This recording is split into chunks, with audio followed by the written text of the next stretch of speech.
When we're willing to be vulnerable and others handle our hearts with care, we discover that knowing and being known are part of our design. In Hebrews 12 verse 15, the writer says, "We must see to it that no one falls short of the grace of God, and that no bitter root grows up to cause trouble and to defile many." Think about that for a second. See to it. How can we see to it? That sort of care is not possible unless someone is known at a heart level. To love and care for people well, we need to get beyond surface level and routine conversations and move into the realm of the heart. We all do it. Someone asks, "How are you?" And we answer, "Fine, thanks." Usually it is because it's just a pleasant greeting, but sometimes it's different and people genuinely want to know. They want more than just pleasantries. They want to get under the skin. They want to get to what the Bible calls the heart. In the 3rd chapter of Caring for One Another, Ed Welch says, "When we are willing to be vulnerable and others handle our hearts with care, we discover that knowing and being known are part of our design. Our conversations then become a pleasure, and they are essential if we are to care for, help and encourage each other well." The heart is not simplistic, and it is not easy to know somebody well. The Bible compares it to the roots of a tree, waters that run deep, and a treasure that is to be searched for. The point is, it takes time, it takes digging, it takes effort to know and understand people at a heart level. We can know and care about people's natural desires, their moral desires, and their Godward desires. The natural desires of the heart are our wants, our affections, what we really care about. Do you think God cares about your desires? Do you think your wants are important to Him? The incredible truth is that they really are.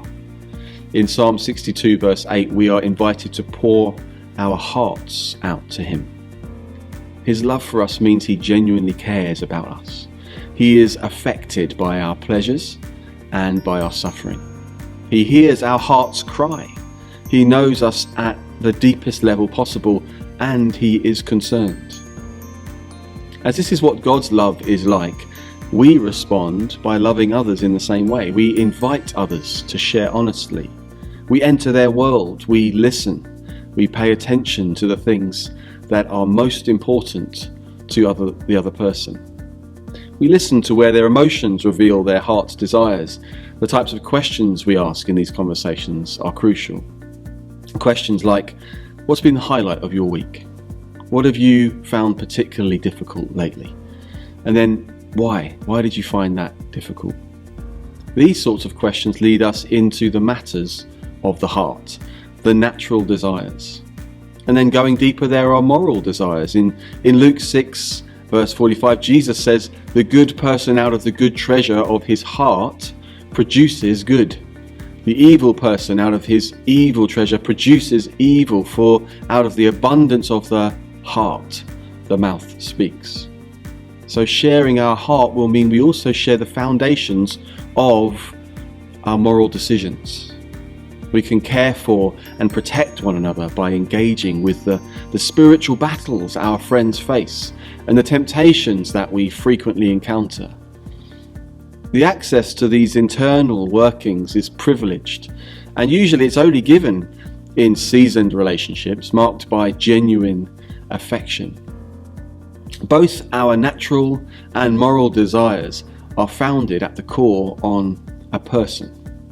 All of life is lived coram Deo, in the presence of God, our Creator. And all our life, whether we accept it or not, is in relation to Him. What do I mean? Well, for instance, when we violate His law, we dishonor His name, which creates separation. When we love others as He wants us to, we honor Him and love Him. When we're afraid, we're regarding something else as superior to Him, and we need to know His nearness. When we're angry, we're demanding our way above His. When we're ashamed, we turn from Him because we believe the lie that He has turned away from us. So whether we're consciously aware of it or not, we all live before the face of God.